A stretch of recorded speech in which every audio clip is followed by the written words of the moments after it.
लवबत society of Faisalabad का कल baby show है, तो आज मेज़बान खास के पास हम आए हुए हैं और लवबत के लिए हम स्पेशल ट्रैवल करते हैं। और हम तीन वही साथी हैं जो कि स्पेशल उम्रा में हम मिले, हरम शरीफ के सामने दुआएं मांगी। जो काम करने अभी हमने वो शुरू नहीं किया। मेरा टकरा मारो तो दिल कर रहा है कि लफाफे पाड़ा बंदा इंडिया बैग ये घड़ियां मारे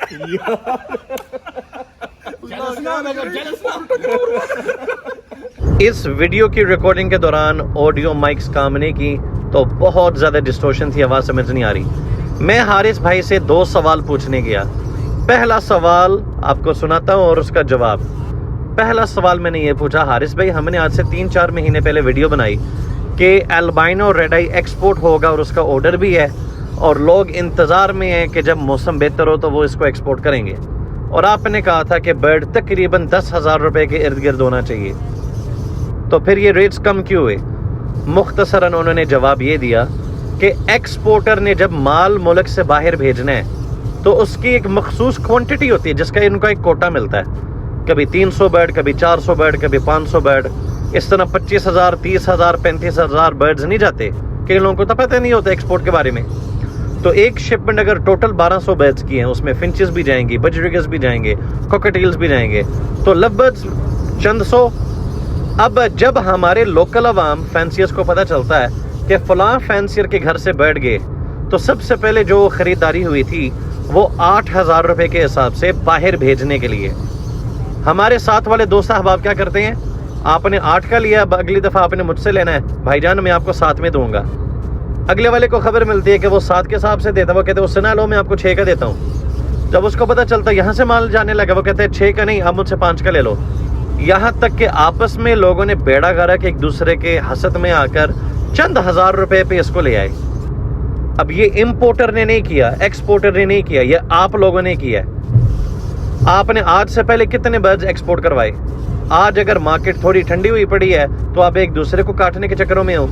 और याद रखना कि इस रेट को इस हद तक पहुंचाने में फैंसियर्स का किरदार है, ख़ास तौर पे पंजाबियों का, जो पंजाब वाले हैं।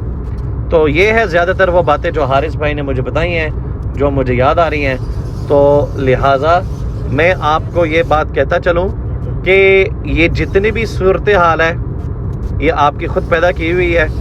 अपने आप को बेहतर करें, फोकस करें। और दूसरा सवाल था रेड आई का। मैंने उनसे पूछा कि आपने रेड आई इंटू रेड आई की पेयरिंग की है, आपके पास सर्वाइवल कैसा है? उन्होंने फिर मुझे दिखाए कि उनके पास aqua opaline pale fallow into aqua opaline pale fallow visual breed हो रहा है, dun fallow into dun fallow breed हो रहा है, pale fallow into pale fallow breed हो रहा है। अभी उसके कुछ मुख्तलिफ क्लिप्स आपको चंग चंग करके दिखाता हूँ। भजन ये जोड़ा मेरे पास लगा हुआ है, एक्वा ओपलाइन B1 पेल फेलो का मेल है और साथ पारब्लू ओपलाइन पेल फेलो की फीमेल फेलो की ही फीमेल लगाई हुई थी, उसके अंडे लेके फॉस्टर कर दिए हैं और अब दूसरी पारब्लू ओपलाइन पेल फेलो की फीमेल इसके साथ लगा दी है। ये पेयर मेरे पास रेड टू रेड लगा हुआ है। भजन एक जोड़ा ये लगा हुआ है मेरे पास, एक्वा ओपलाइन पेल फेलो की फीमेल है B1 की और एक्वा ओपलाइन पेल फेलो का ही मेल है B1 का। अब ये दोनों homozygote aqua opaline pale fallow की वर्किंग के लिए मैंने लगाए हुए हैं। इसकी भी ब्रीड आई हुई है, ये चेक कर लें।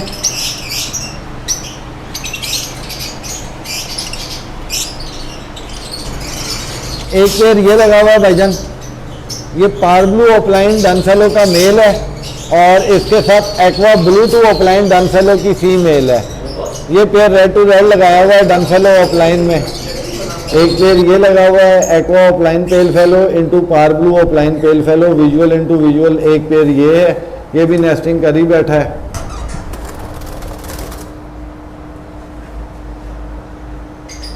एक पेयर ये लगा हुआ है parblue opaline pale fallow into पारब्लू opaline pale fellow. इसके भी अंडे आए हैं, इसको भी दिखा दें। एक सेकंड आ रहा हूँ। एक पेयर ये लगा हुआ है parblue opaline pale fallow into aqua blue to opaline pale fallow. ये भी दोनों homozygote aqua opaline split pale fallow का मेल है, इसके साथ aqua blue to opaline pale fallow की हैन लगी हुई है। इसकी भी माशाल्लाह लेइंग आई हुई है। ये एक्वा ब्लू टू ओपलाइन का मेल है, इसके साथ ब्लू यूविंग ओपलाइन डनफेलो की फीमेल लगी हुई है एक्वा ओपलाइन डनफेलो की वर्किंग के लिए। इसके भी एक ऐसा काम है, काम कह लें, बिजनेस कह लें, हॉबी कह लें, जो मर्जी इसको नाम दे दें, मैंने तकरीबन सारे शौक किए हैं। ये वो गंदा नशा है, इतना गंदा नशा है कि जो इसको छोड़ के जाएगा ना, वो फिर 6 महीने बाद दोबारा इसी काम में आएगा। और ये इतना अच्छा बिजनेस है कि इससे ज़्यादा आसान बिजनेस दुनिया में कोई नहीं है। आपने सिर्फ बर्ड की टेक केयर करनी है। हाँ, आपने अपनी इन्वेस्टमेंट जो है वो सही तरीके से करनी है, सही बर्ड पे करनी है और सही मार्केट रेट के ऊपर करनी है। अगर आप लाख वाली चीज़ 10 लाख में ले लेंगे तो वो आपकी बेवकूफ़ी है, उसने उसका सेलर का कोई कसूर नहीं है। हर किसी की ख्वाहिश होती है कि वो अपनी चीज़ ज़्यादा से ज़्यादा प्राइस में सेल करे, लेकिन ये आपने एनालाइज करना है कि उस बर्ड की वर्थ क्या है। आप अगर जो भी इन्वेस्टमेंट करते हैं, मेरे हिसाब से 1 करोड़ से ज़्यादा में आपकी इन्वेस्टमेंट अंदर रह ही नहीं सकती। अगर आप सही तरीके से अपनी इन्वेस्टमेंट करते हैं, पहले क्लच में आप प्रॉफिट के साथ अपने पैसे लेके बाहर निकल जाते हैं।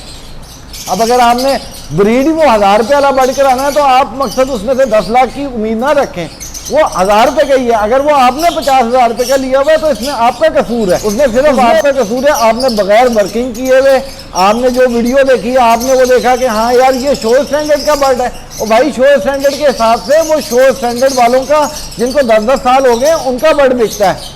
आपने बर्ड को बर्ड की हिसाब से वर्थ करना है कि यार इस बर्ड की ये वर्थ है, मैं इसमें ये ले रहा हूँ, क्या मैं इसका बच्चा अगर मैं 10,000 का पेड़ ले रहा हूँ तो मैं 2,000 का बच्चा सेल कर सकता हूँ? ओके।